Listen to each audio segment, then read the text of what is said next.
గుమగుమలను ఆస్వాదించే వారికి స్వాగతం. నేను మీ సంజన.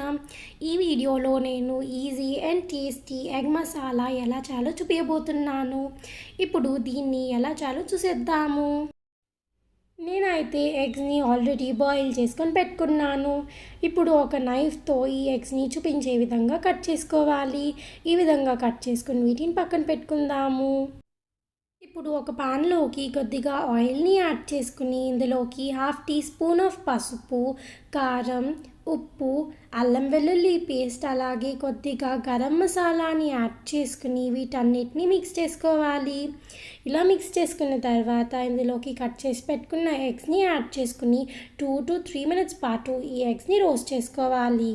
ఇలా రోస్ట్ చేసుకున్న తర్వాత స్టవ్ ఆఫ్ చేసుకుని వీటిని పక్కన పెట్టుకుని ఒక మిక్సర్ జార్లోకి ఫ్రైడ్ ఆనియన్స్ని యాడ్ చేసుకుని వీటిని గ్రైండ్ చేసుకోవాలి.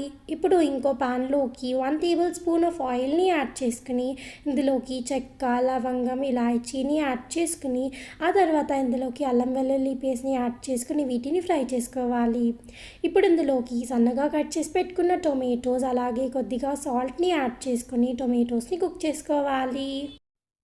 ఇప్పుడు ఇంకో బౌల్లోకి 2 టేబుల్ స్పూన్స్ ఆఫ్ కర్డ్ని యాడ్ చేసుకుని ఇందులోకి 1/2 టీ స్పూన్ ఆఫ్ పసుపు, 1 టీ స్పూన్ ఆఫ్ కారం, 1/2 teaspoon of dhania powder, 1/2 teaspoon of jeera powder అలాగే 1/2 టీ స్పూన్ ఆఫ్ గరం మసాలాని యాడ్ చేసుకుని వీటన్నిటిని మిక్స్ చేసుకోవాలి.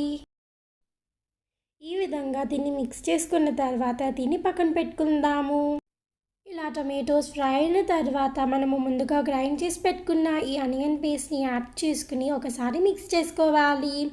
ఈ విధంగా దీన్ని మిక్స్ చేసుకున్న తర్వాత ఇందులోకి ఈ కర్డ్ మిక్స్చర్ని యాడ్ చేసుకుని మరోసారి దీన్ని మిక్స్ చేసుకోవాలి. ఆ తర్వాత ఇందులోకి 1/2 గ్లాస్ ఆఫ్ వాటర్ని యాడ్ చేసుకుని ఒకసారి దీన్ని మిక్స్ చేసుకుని దీనిపై నుండి లిడ్ని పెట్టుకుని 2 to 3 minutes పాటు దీన్ని కుక్ చేసుకోవాలి. 2 to 3 minutes తర్వాత ఇందులోకి మనము ముందుగా ఫ్రై చేసి పెట్టుకున్న ఈ ఎగ్స్ని యాడ్ చేసుకుని దీనిపై నుండి ఫ్రెష్ క్రీమ్ని యాడ్ చేసుకోవాలి. ఫ్రెష్ క్రీమ్ని యాడ్ చేసుకుని ఒకసారి దీన్ని మిక్స్ చేసుకుని దీనిపై నుండి కస్తూరి మేతిని యాడ్ చేసుకుని మరోసారి దీన్ని మిక్స్ చేసుకుని స్టవ్ ఆఫ్ చేసుకుని దీన్ని సర్వ్ చేసుకోవాలి. అంతే, మన easy and tasty egg masala ready అయిపోయింది. ఈ వీడియో మీకు నచ్చినట్లయితే లైక్, షేర్ అండ్ సబ్స్క్రైబ్ చేసుకుని పక్కన బెల్ ఐకాన్ని యాక్టివేట్ చేసుకోండి. మీరు కూడా ఈ easy and tasty egg masala రెసిపీని ట్రై చేసి నాతో కామెంట్ సెక్షన్లో షేర్ చేసుకోండి. Bye guys.